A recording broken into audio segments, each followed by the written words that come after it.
Hello, Level 2 and Level 3. This is this week's recorded lesson on how to get started with your personal inquiry. So the personal inquiry is this term's internal, and it's what you move on to once you have submitted your perspectives. So you should only be watching this if you have finished your perspectives assessment. Okay, so first thing you need to do is go to your Hapara workspace and find Senior History, Personal Inquiry, and enter the workspace. Now, if you can't see that, that's because I haven't added you to the workspace yet because I don't think you've submitted your perspective. So if you can't get in, press pause right now and let me know so I can add you to the workspace. All right. Once you get in, depending on whether you are level 2 or level 3, you'll have you'll have yellow or purple boxes here.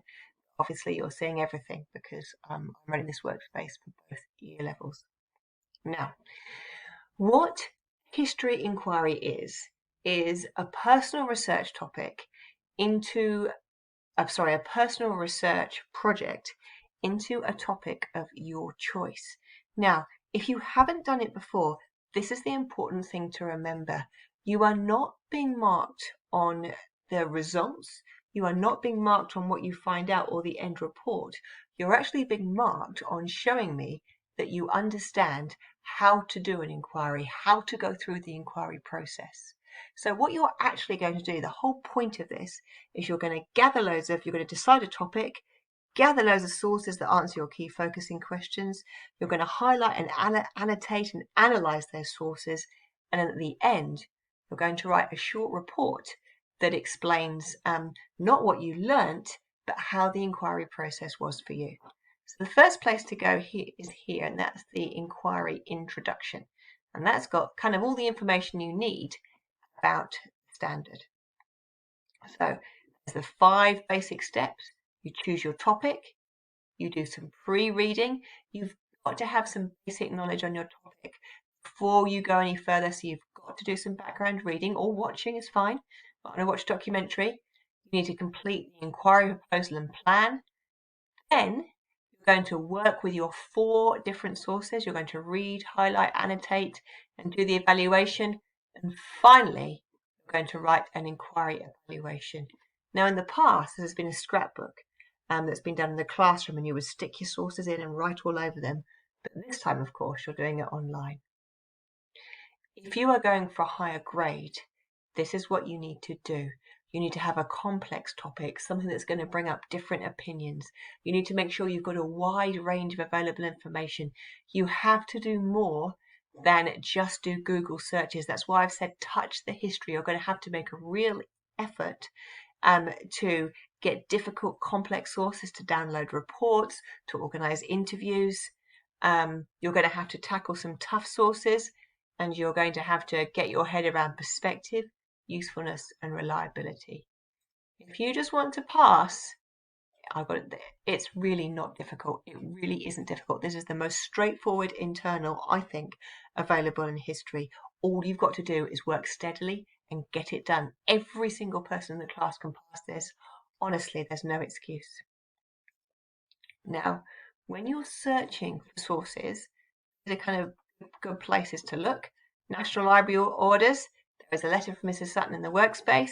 Academic articles and newspapers, and there's loads of links on the library homepage. We're going for those higher grades, inquiry findings, parliamentary reports, court documents. If you're going for the higher grades, you've got to try and get in touch with people by phone or by email. And if we get back to school and it's looking pretty likely, you'll need to be using the real history books as well. And even if you look really hard and you contact people, they don't get back in touch. If you can prove to me that you've made that effort, that still counts as using your initiative. And these are the things you get assessed on. And just remember, not a single thing here says write a report at the end and show me what you found out. So can you follow the instructions? Can you follow the process? Are your key questions deep and complex enough? Are your sources good enough? How much effort did you go to get your sources? And then did you annotate your sources? Can you evaluate your sources? And your overall evaluation at the end. And this is my suggested time frame. A couple of weeks to do the basic background stuff. You're doing 1 source a week, We're all wrapped up in week 11, so you have finished this inquiry before the end of the term. Isn't that a lovely thing? So by the end of term, you could have 10 history credits under your belt. Okay. Now you can choose for this, I'm throwing it wide open, you can choose any topic that you like. I suggest you choose something where you have some background knowledge. You must make sure there are enough sources. You need to think about whether your topic's going to work for NCEA history. It will give me time, so I might have to get back to you. You may well like to consider selecting the same topic as another student in the class so that you can share resources.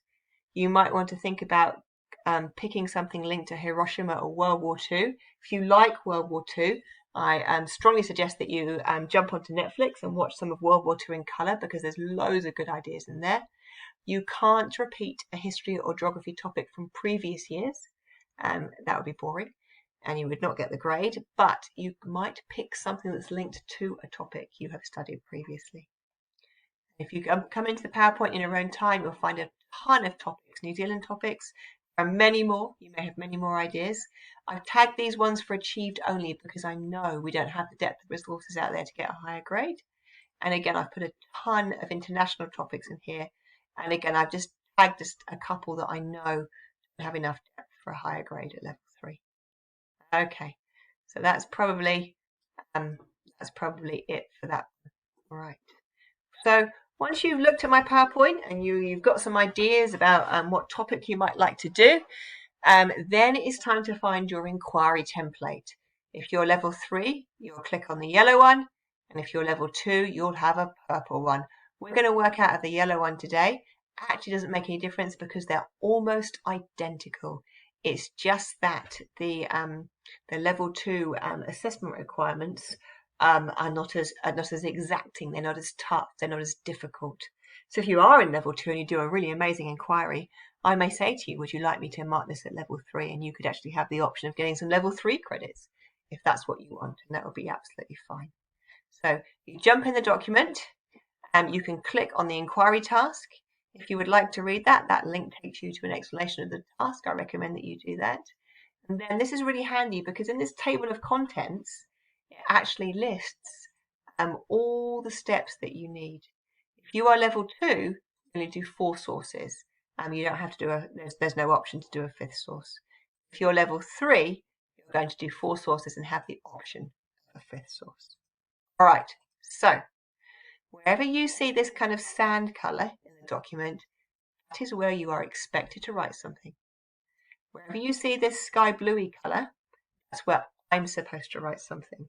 So if you get to a bit where I'm supposed to write something, you stop and press submit so I can check it and flick it back to you. And finally, this is about quality, not quantity.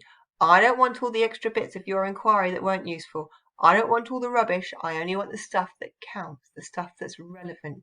If you submit loads and loads and loads of stuff that isn't useful, then you're saying to me that you don't understand how to sift and source and identify what's important. All right. First thing you do is your inquiry proposal. You write your name, and then these boxes here are when you tell me about your topic. 1 sentence answers only. You have to prove to me you can explain your topic using single sentences. If you can't, I'm going to think that you don't understand it very well. I'm going to send you back to do some more pre-reading. So that's the first step. When you get to here, oh, Mrs. Morley needs to check it. So you press submit, and I will get back to you. Next step, collecting your possible sources of information. Now you need to find a maximum of 5 sources that you might use. One of them absolutely has to be primary evidence. It has to be. So primary evidence is evidence that was generated by somebody that was actually there at the time. So it might be a eyewitness account, it might be a photograph, a painting, some video, it might be an interview with somebody that was there, but it might be a painting, could be a newspaper article, but you've got to have 1 piece of primary evidence, otherwise you can't pass. Doesn't matter how brilliant it is otherwise. You might have ordered something, in which case you just write it in, even if you haven't been able to read it yet. And remember, to get excellence, you must show initiative in acquiring your sources and include sources that are challenging to read.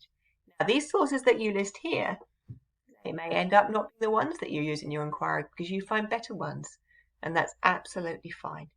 So in these boxes, you write the source information here. It's got to be enough information that I can find it immediately. I can go straight to it. And you've got to tell me whether it's primary or secondary evidence. Tell me whether you've skim read it or not. If you've got it, I expect you to have skim read it. If you've ordered it, obviously you haven't.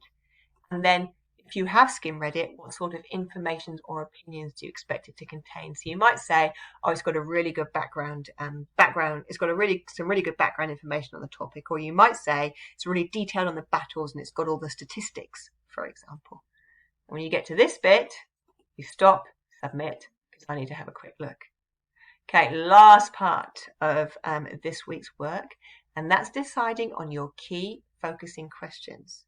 Now, this is different because for this year's project, you only need 2 questions, a main question and a secondary question. But the main question has really got to be quite good. It's got to be gutsy enough to throw up a lot of information. It's probably going to be something with lots of different factors or different opinions or conflicting ideas. It's got to be juicy.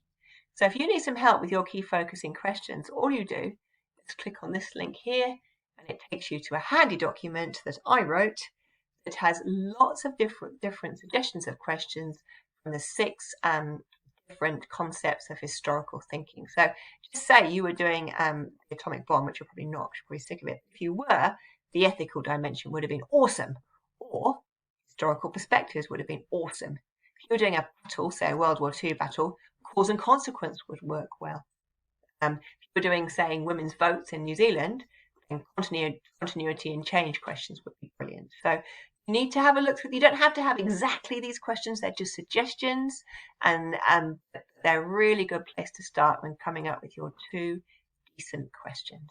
And you write your main question in here, and you write your secondary question in there. And yet again, you have to submit, and I will bounce it back to you if I'm happy with those questions. Sorry, this is the final thing. In this section, is writing your inquiry plan. What are you planning to do in every week? We're in week 4 now. So if you're watching this in week 5, you're probably just going to leave week 4 because it's already gone. So in week 5, you might say, well, week 5, I'm going to do my inquiry proposal, my inquiry plan. I'm going to do my possible sources. I'm going to write my key questions. You might say, well, in week 6, I'm going to do all the stuff, all the work around source 1. In week 7, I'm going to do source 3. In week 8, I'm going to do source 4. So you need to map out what you're going to do, and then next to it, you need to write what actually happened. You might think this is pretty boring and this is pretty pointless, but you really do have to get this done. It's a requirement of the assessment. And once you've done that, we're on to the big stuff. We're on to the looking at our sources. So that's next week's lesson. So that's what needs to be done this week, please, whether you are at level 2 or level 3. So please get in touch with me about your questions. Please get in touch with me about your topics, and good luck. I really hope you enjoy, researching a personal topic of your choice. It really throws history wide open for you. Awesome. Take care.